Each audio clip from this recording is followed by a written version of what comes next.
This is inner signal. This is not a voice of motivation, belief, or instruction. This is a signal meant to be observed, not followed. What you are about to hear is not meant to inspire you, but to clarify something that is already operating within you.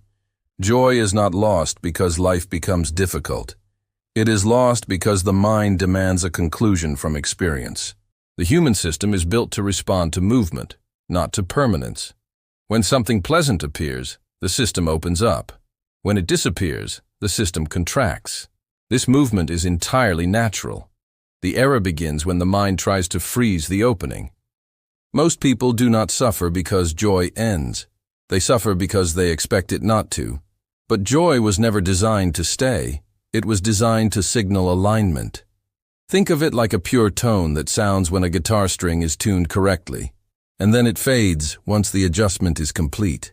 When that tone fades, nothing was taken from you. The tuning has already happened.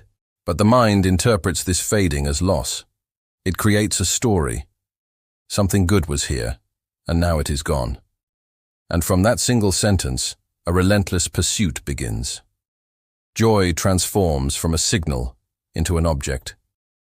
It becomes something to acquire, something to repeat, something to protect.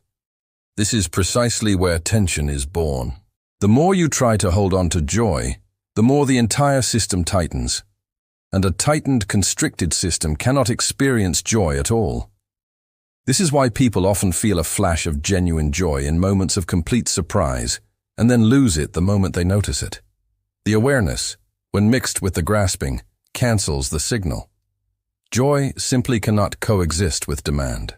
It arises only when there is no requirement placed upon it, when an experience is allowed to complete its natural arc without our interference. A child laughs without ever planning to laugh again. An adult laughs and immediately wonders why the laughter isn't lasting. That very question ends it. Joy doesn't ask to be extended. It asks only to be recognized while it's present, and then released when it's complete. The attempt to extract continuity from joy is the exact same mechanism that creates disappointment. You are not failing at joy. You are overusing its function. Joy is not a state to live in. It is a calibration point. It's a brief, clear confirmation that your system is aligned with reality. When that alignment shifts, the signal fades. This is not a punishment, it is accuracy. People who chase joy endlessly are often the least joyful. It's not because they lack opportunities for happiness, but because they reject completion. They treat joy as an unfinished task that needs to be perpetually managed. But joy finishes itself. The moment you stop asking it to stay, you'll find it returns more often. Not because you summoned it, but because your system relaxed. Relaxation restores sensitivity, and sensitivity restores joy.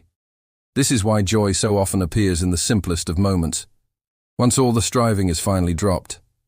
The feeling of walking, the sensation of breathing, the act of truly listening.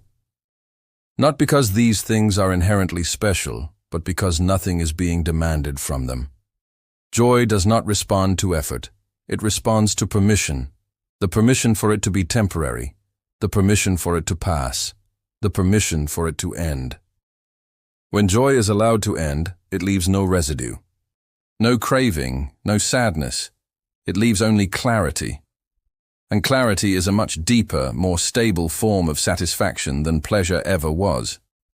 Joy without resolution doesn't need a future. It completes itself entirely in the present. And that is why it is so clean. It leaves nothing behind but the piece of a system that has been perfectly, if briefly, tuned. So the next time you feel a moment of joy, notice it. Don't grab it. Don't analyze it. Don't ask it to stay for dinner. Just feel the alignment. Let the signal register. And then, when it fades, let it go completely. Recognize that the tuning is complete. The system is calibrated. No loss has occurred. In fact, everything is exactly as it should be. The space that's left behind isn't emptiness. It's openness. It's a readiness for the next signal, whatever it may be. By allowing joy its natural lifespan, you free yourself from the exhausting cycle of pursuit and disappointment. You stop living in a state of deficit, always looking for what's missing.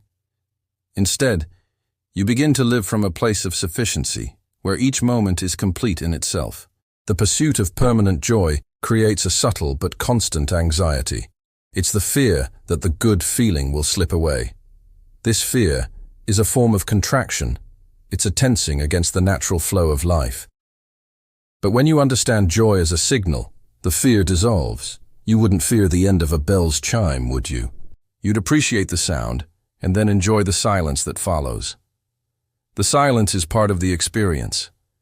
This shift in perspective changes everything. You start to find a quiet satisfaction, not just in the peaks, but in the entire landscape of your experience. The quiet moments become just as valuable as the exciting ones. The natural rhythm of opening and closing becomes a source of stability, not a cause for alarm. You learn to trust the process. You learn to trust your own system's intelligence. Letting go isn't a passive act of resignation. It's an active choice to align with reality. It's a recognition that life is movement, and to resist that movement is to suffer. The greatest freedom isn't in capturing joy, but in releasing the need to capture it. In that release, you find something far more lasting, a deep, unshakable peace with the ever-changing nature of things. And in that peace, joy visits more often, like a welcome guest who knows they are free to come and go as they please. It no longer feels the pressure of your expectations. It simply arrives, delivers its signal, and moves on, leaving you clearer and more attuned than before. That is its purpose. That is its gift. Thank you for listening. If this resonated, follow for more signals.